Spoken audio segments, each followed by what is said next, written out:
આ વિડીયો મરચાં પ્રેમીઓ માટે છે। આજે બનાવીએ આપણે મરચાંનો ભંડારો। એક જ વિડીયોમાં 8 અલગ અલગ સ્વાદ। ચાલો મરચાંની મજા શરૂ કરીએ। ઘણા દિવસની તૈયારી પછી આજે ફાઇનલી મરચાંનો ભંડારો તમારી સામે છે। તો ચાલો હવે આપણે સ્ટેપ બાય સ્ટેપ શરૂ કરીએ। આજે માર્કેટમાંથી ઘણા અમે તાજા મરચાં લઈ આવી છું। તીખા, નાના, મોટા મરચાં, ભરવાના મરચાં, બધા સારા તાજા મરચાં લઈ આવી છું। ધોઈને સાફ કરી દીધા છે। હવે પહેલાં આપણે બનાવવાના છે રાયતા મરચાં। આ રેસીપી એકદમ ક્વિક અને ઇઝી રેસીપી છે, જલ્દીથી બની જાય એવી રેસીપી છે। આપણે સાઈડ ડીશ છે, આજે જેટલી બી તમે રેસીપી જોશો મરચાંની, એ બધી મરચાંની ડીશ સાઈડ ડીશ છે, સાઈડમાં બનાવવાની ડીશ છે। આપણે ઘરમાં દાળ ભાત શાક રોટલી બધું બનાવ્યું હોય તો સાઈડમાં બી આપણે કંઈક ને કંઈક જોઈએ છે। ભૈરા કુટુંબમાં હોઈએ તો મોટા નાના ને વડીલોને ભાવતું સાઈડમાં આપણે કંઈક ને કંઈક બનાવતા હોઈએ છીએ। તો એના માટે મેં આ રાયતા મરચાં બનાવ્યા છે। તમે ઇન્સ્ટન્ટ આ મરચાં બનાવી શકો છો। દાળ ભાત જોડે આ રાયતા મરચાં ખૂબ જ સરસ લાગે છે। જો આપણા મરચાં કટ થઈ ગયા છે। હવે એક મિક્સિંગ બાઉલમાં આપણે બધા કટ કરેલા મરચાં બાઉલમાં એડ કરી દઈશું। આપણા ગુજરાતીઓના ઘરમાં સવારે ભાખરી જોડે, રોટલા જોડે, સાદા પરોઠા જોડે આ રાયતા મરચાં જોડે ખૂબ જ મજા આવે છે। આ મરચાંમાં કોઈ વઘાર નથી કરવાનો। આ ઇન્સ્ટન્ટ મરચાં છે, રાયતા મરચાં એ આપણે બનાવીએ છીએ। અને હવે મરચાંમાં વચ્ચે જગ્યા કરીને આપણે 1.5 ચમચી જેવું રાઈના કુરિયા લેવાના છે। 1 ચમચી ભરીને હિંગ મેં લીધી છે। 1 ચમચી મેં ટર્મરિક પાવડર એટલે કે હળદર લીધી છે, હળદર પાવડર લીધી છે। અને મીઠું 1 થી 1.5 ચમચી જેવું મીઠું મેં એડ કર્યું છે। મીઠું થોડું વધારે ચડિયાતું હશે તો સારું લાગશે આ રાયતા મરચાંમાં। અડધું લીંબુ આપણે નીચવી લેશું। લીંબુ એડ કર્યા પછી થોડુંક આપણે તેલ એડ કરવાનું છે। 1 ટેબલ સ્પૂન જેવું મેં તેલ અહીંયા એડ કર્યું છે। હવે બધો મસાલો આપણે મિક્સ કરી લેવાનો છે। બધા મરચાંમાં આ મસાલો એકદમ મિક્સ પ્રોપર થઈ જાય એટલે આપણે એક કાચની બોટલમાં, કાચની બરણીમાં આપણે એરટાઇટ કન્ટેનરમાં બરોબર આપણે ભરી લેવાનું છે। આવી રીતે તમે તાજા મરચાં ગમે ત્યારે બી 2 દિવસ માટે કે અઠવાડિયા માટે તમે તાજા મરચાં આવી રીતે બરણીમાં ભરીને ફ્રીજમાં રાખી શકો છો। ગમે ત્યારે તમે સવારે, બપોરે, રાતના તમે જમી શકો છો। તો આપણા રાયતા મરચાં રેડી છે। અને હવે આપણે બનાવવાના છીએ મેથીયા મરચાં। મેથીયા મરચાં બનાવવા માટે મેં અહીંયા લાંબા, પાતળા અને થોડા તીખા જેવા મરચાં મેં લીધા છે। અને હવે મરચાંને આપણે ઉપર ડીટિયાના ભાગમાંથી થોડું ડીટિયાનો ભાગ કાઢી લેશું અને વચ્ચેથી આવી રીતે કટ કરી લેશું। આવી રીતે આપણે બધા મરચાં કટ કરીને રેડી કરી લઈએ। જો તમારે મરચાંમાંથી વચ્ચેનો બીજનો ભાગ કાઢવો હોય તો તમે કાઢી શકો છો, પણ મેં અહીંયા બીજનો ભાગ વચ્ચે રાખ્યો છે। એનો બી ટેસ્ટ સારો જ આવે છે। અને હવે બધા મરચાં આપણા કટ થઈ ગયા છે। હવે આપણે મેથીનો મસાલો બનાવવાનો છે।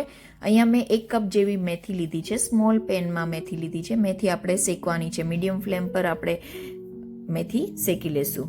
જ્યાં સુધી બ્રાઉન ન થાય ત્યાં સુધી આપણે મેથી શેકવાની છે। અને હવે મેથી જુઓ આપણી શેકાઈ ગઈ છે એકદમ બરોબર। ગેસ બંધ કરી દેશું અને હવે આપણે એક પેસલમાં એટલે કે ખાયણીમાં આપણે મેથી લઈ લેશું। થોડી ઠંડી કરી દેશું, થોડી ફેલાવીને ઠંડી કરી દેશું અને પછી આપણે અધકચરી ખાંડવાની છે મેથી। મેથીને આખી પાખી રે એવી રીતે આપણે ક્રશ કરવાની છે, વધારે પાવડર ફોર્મમાં નથી ક્રશ કરવાની। હવે આ મેથીમાં આપણે ડ્રાય મસાલા એડ કરી લેશું।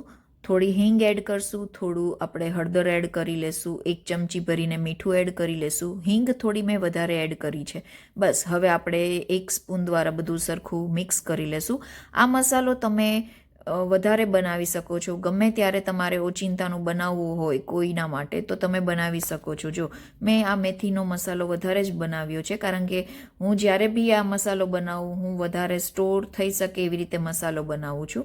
અને હવે આપણે આ મસાલો બધા મરચાંમાં ભરી લેશું, બરોબર ભરી લેશું।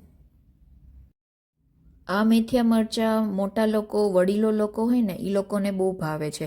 રાતના ઘણીવાર કહે છે કે અમને લોકોને ખાલી દૂધ ને રોટલી જ જમવું છે, બીજું કાંઈ નથી જમવું। તો તમે દૂધ રોટલી તો જમે, એની જોડે તમે આ મેથીયા મરચાં બનાવી દેજો તો એ લોકો ખુશ થઈ જશે, વડીલ લોકો। તો એ લોકોને મજા આવે છે. તો ચલો હવે એક આપણી નાની હલવાઈ રાખી છે મેં ગેસ ઉપર, થોડું તેલ લીધું છે, 1 ટેબલ સ્પૂન જેવું તેલ લીધું છે અને આપણે બધા મેથીવાળા મરચાં ગોઠવી દઈશું. આપણે મિક્સ નથી કરાવવાનું, ચલાવવાનું નથી, આપણે ખાલી રાખી દઈશું, એકદમ ગોઠવી દઈશું અને ચલાવવાનું નથી, આપણે મીડિયમ ફ્લેમ પર જ રાખવાનું છે.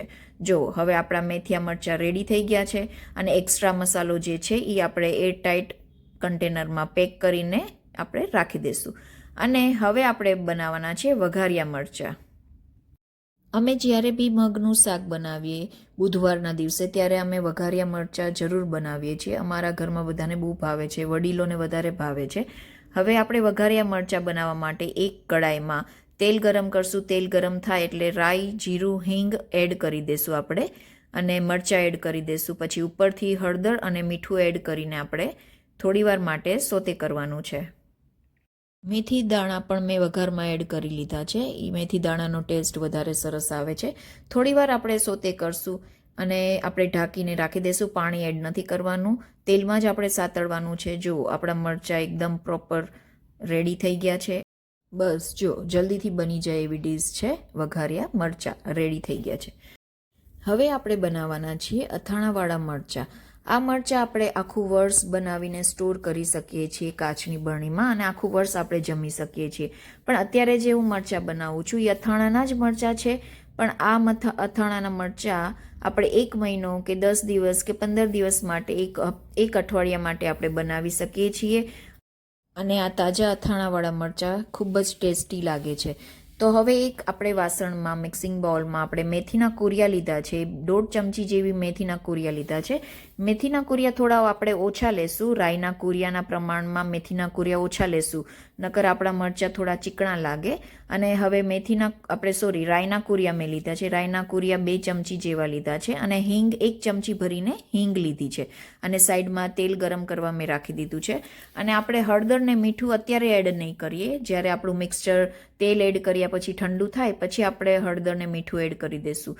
તેલ ગરમ થઈ ગયું છે અને હવે અહીંયા વચ્ચે ખાડો કરીને, જગ્યા કરીને આપણે ગરમ તેલ એડ કરી દઈશું. આ મસાલા ઉપર જ ગરમ તેલ આપણે એડ કરી લેશું. તેલ એડ કરીને આપણે સ્પૂનની મદદથી બધું સરખું મિક્સ કરી લેશું, એકદમ પ્રોપર મિક્સ કરી લેશું. તેલ આપણું બરોબર છે અને આપણે આ મિક્સચરને મેથીના કુરિયા, રાઈના કુરિયા અને હિંગ જે છે એમાં આપણે ગરમ તેલ એડ કર્યું છે, તો એ હવે આપણે ઠંડુ કરવા રાખી દઈશું. હવે આપણે જે આ કુરિયાવાળો મસાલો છે એ ઠંડો થઈ ગયો છે, તો 1 ચમચી ભરીને આપણે હળદર એડ કરી દઈશું. હળદર એડ કર્યા પછી આપણે થોડું પાછું ચલાવીને મિક્સ કરી લેશું અને પછી મીઠું એડ કરવાનું છે. મીઠું અહીંયા સ્વાદ પ્રમાણે, એટલે કે મેં અહીંયા 2.5 ચમચી, 2 ચમચી ઉપર થોડું મીઠું એડ કર્યું છે, થોડું વધારે પ્રમાણમાં મીઠું એડ કર્યું છે. અને મીઠું એડ કર્યા પછી એકદમ સરસ પ્રોપર આપણે મસાલો મિક્સ કરી લેશું. અને હવે કાચની બરણીમાં આ જે મસાલો આપણે બનાવ્યો એ નીચે એન્ડમાં તળિયામાં આપણે મસાલો ભરવાનો છે અને પછી ભરેલા મરચાં એડ કરશું. પહેલાં આપણે આ મસાલો તળિયામાં એકદમ ફેલાવી દઈશું અને હવે જે આપણા કટ કરેલા મરચાં છે એ મરચાં આપણે ભરી લેશું. આ મેથીના કુરિયા અને રાઈના કુરિયાવાળો જે મસાલો બનાવ્યો છે આપણે, એ બધા મરચાં મસાલાથી આપણે ભરી લેશું, તૈયાર કરી લેશું.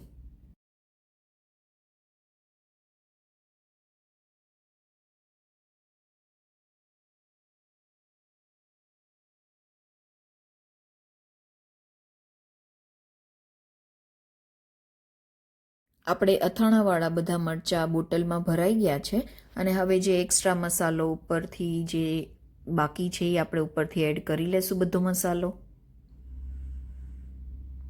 અને હવે આ મરચાંમાં આપણે લીંબુ એડ કરવાના છે. અહીંયા મેં 4 થી 5 લીંબુના મીડિયમ સાઇઝના કટકા કરી લીધા છે અને એ હવે કટકા આપણે હળદર અને મીઠામાં રબ કરવાના છે, એકદમ રગદોળવાના છે અને સરખું પ્રોપર મિક્સ કરવાનું છે હળદર મીઠામાં. અને હવે એ લીંબુના આપણે ટુકડા છે એ અંદર એડ કરી દઈશું, દબાવીને અંદર સુધી એડ કરી દઈશું. અને ઉપરથી આપણે અડધું લીંબુ કે 1 લીંબુ તમે ઉપરથી નીચવી શકો છો, એડ કરી શકો છો. આ મરચાંને પણ આપણે સરસ એકદમ એરટાઇટ કન્ટેનરમાં પેક કર્યા છે અને હવે આપણે સાઈડમાં રાખી દઈશું. આપણા અથાણાવાળા મરચાં રેડી થઈ ગયા છે. અને હવે આપણે મરચાંની ચટણી બનાવવાની છે. આ ચટણી આપણે મિક્સચરમાં નથી ક્રશ કરવાની, આપણે ખાયણીમાં બનાવવાની છે, ખાંડીને બનાવવાની છે, ક્રશ કરીને બનાવવાની છે. આપણે હવે પેસલમાં લીલા કટ કરેલા મરચાં એડ કરી લેશું. થોડી ધાણાભાજી એટલે કોરિએન્ડર લીવ્સ આપણે એડ કરી લેશું. 1 ચમચી મીઠું એડ કરી લેશું. થોડાક આપણે લસણના ટુકડા એટલે કે લસણની કળીઓ એડ કરશું. 1 ચમચી જીરું એડ કરીને આપણે કૂટી લેશું. એકદમ સરસ ક્રશ કરવાનું છે. આપણે ઝીણું ક્રશ નથી કરવાનું, આવી રીતે અધકચરું ક્રશ કરીને એક બાઉલમાં આપણે સર્વ કરી લેશું. આપણી મરચાંની ચટણી રેડી. જોયું, જલ્દી બની જાય એવી રેસીપી છે. ચલો હવે આપણે રાજસ્થાની મરચાંનું શાક પણ બનાવી લઈએ.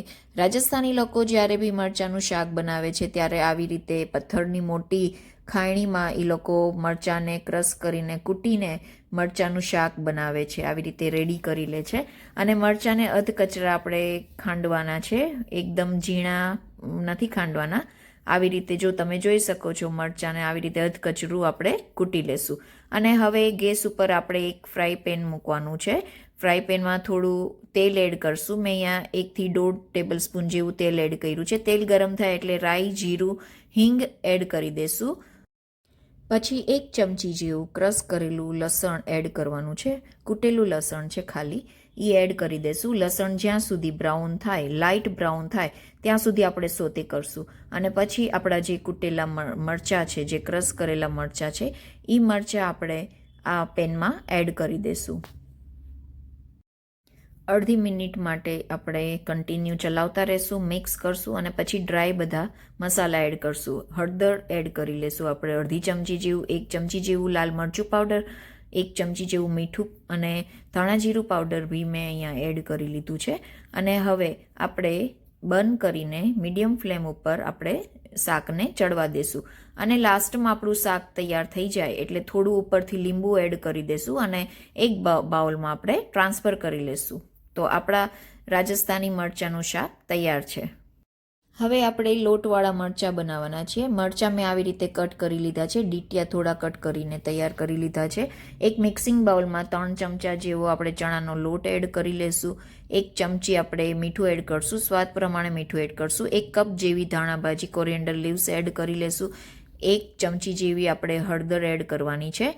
અને આપણે હિંગ 1 ચમચી ભરીને હિંગ એડ કરી દઈશું. 1 ચમચા જેવું તેલ એડ કરી લેશું.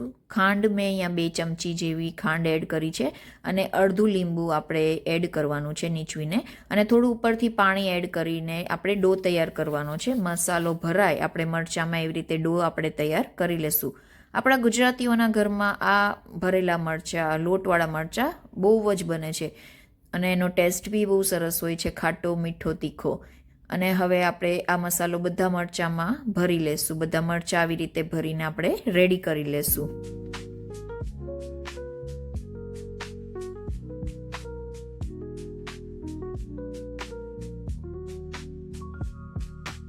હવે આ રીતે આપણે બધા મરચાં આપણે ભરાઈ ગયા છે, મસાલો ભરી લીધો છે. આ એક્સ્ટ્રા મસાલો બચી ગયો છે, એ અત્યારે એડ નથી કરવાનો, આપણે ઉપરથી એડ કરશું જ્યારે મરચાં આપણા બની જાય ત્યારે. અને હવે એક પેનમાં મેં તેલ ગરમ કરવા રાખી દીધું છે. તેલ ગરમ થાય એટલે 1 ચમચી હિંગ એડ કરી દેશું. હિંગ એડ કરીને તરત જ આપણે બધા મરચાં એડ કરી દેશું, લોટવાળા મરચાં. અને આવી રીતે આપણે ચલાવશું. આપણે મરચાં સોફ્ટ થાય ત્યાં સુધી આપણે રાખશું. અને ઉપરથી થોડું પાણી એડ કરવાનું છે. એકદમ થોડું પાણી એડ કરીને આપણે કવર કરી લેશું, ઢાંકી દેશું અને થોડી વાર ચડવા દેશું. મરચાં ચડી જાય એટલે આપણો જે એક્સ્ટ્રા ચણાનો લોટનો મસાલો છે એ આપણે ઉપરથી એડ કરી દેશું. થોડી વાર પછી આ બધું એક સરખું મિક્સ કરી લેશું આપણે અને કવર કરીને ઢાંકી દેશું. આપણા લોટવાળા મરચાં રેડી થઈ ગયા છે. હવે આપણે મરચાંના ભજીયા એટલે કે લસણિયા મરચાં ભજી બનાવવાના છીએ. નામ અલગ છે, એવું ટેસ્ટ બી અલગ છે. આપણે એક મિક્સિંગ બાઉલમાં ચણાનો લોટ લેશું. એમાં 1 ચમચી જેવું અજમો, 1 ચમચી જેવું મીઠું, સ્વાદ પ્રમાણે મીઠું અને ધાણાભાજી એડ કરીને પાણી એડ કરી દેશું. અને 1 ચમચી હિંગ એડ કરી દેશું.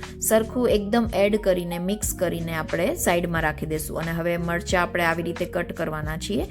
એક મરચું વચ્ચેથી આખું કટ કરી લેવાનું છે. અને સાઈડમાં મેં તેલ ગરમ કરવા રાખી દીધું છે. અને જે આ મરચાં કટ કરેલા છે એમાં જે વચ્ચે જગ્યા છે ને એમાં આપણે લસણવાળું મરચું ભરવાનું છે. આ ખરેખર મરચાંનો ટેસ્ટ અલગ આવે છે ઉંમરવાળા લોકોને, બધાને, નાના મોટાને. આ ભજીયા, આ લસણવાળા ભજીયા બહુ ભાવે છે. આ લસણવાળું આવી રીતે મસાલો આપણે દબાવીને ભરી લેશું કે જેથી કરીને બેટરમાં કે તેલમાં નીકળી ન જાય. અને જો તમને કોરા જેવો મસાલો લાગે તો થોડું તમે પાણી એડ કરીને સરખું મિક્સ કરીને આવી રીતે ભરી શકો છો. હવે આપણા લસણવાળા બધા મરચાં ભરાઈ ગયા છે અને બેટરમાં એડ કરી લેશું અને એડ સરખું કરીને પછી તેલમાં આપણે તળવાનું છે. હવે અહીંયા તેલ બી આપણું ગરમ છે તો આપણે બધા મરચાં તળી લેશું. ધીરે ધીરે મીડિયમ ફ્લેમ પર આપણે મરચાં તળવાના છીએ. જો આપણા મરચાં સરસ મજાના તળાઈ ગયા છે, લસણવાળા મરચાંના ભજી. હવે ઉપરથી આપણે ચાટ મસાલો સ્પ્રિંકલ કરવાનો છે અને હવે આપણે પ્લેટમાં સર્વ કરશું. હવે અહીંયા આપણે 8 જાતના મરચાં બનાવ્યા છીએ. અહીંયા હું રાખું છું, તમે જોઈ શકો છો. આ હતા મરચાંનો ભંડારો. એક જ વિડીયોમાં 8 જાતના મરચાં. તમને કયો સ્વાદ ગમ્યો કમેન્ટમાં મને જરૂર જણાવજો. અને આ બધી 8 જાતની મરચાંની રેસીપીમાંથી કઈ રેસીપી વધારે ગમી છે તે મને કમેન્ટમાં જરૂર જણાવજો. જો વિડીયો ગમ્યો હોય તો લાઈક કરજો, શેર કરજો અને સબસ્ક્રાઈબ કરવાનું ના ભૂલતા. Thank you. અને તમારું ફીડબેક મને કમેન્ટમાં જરૂર દેજો.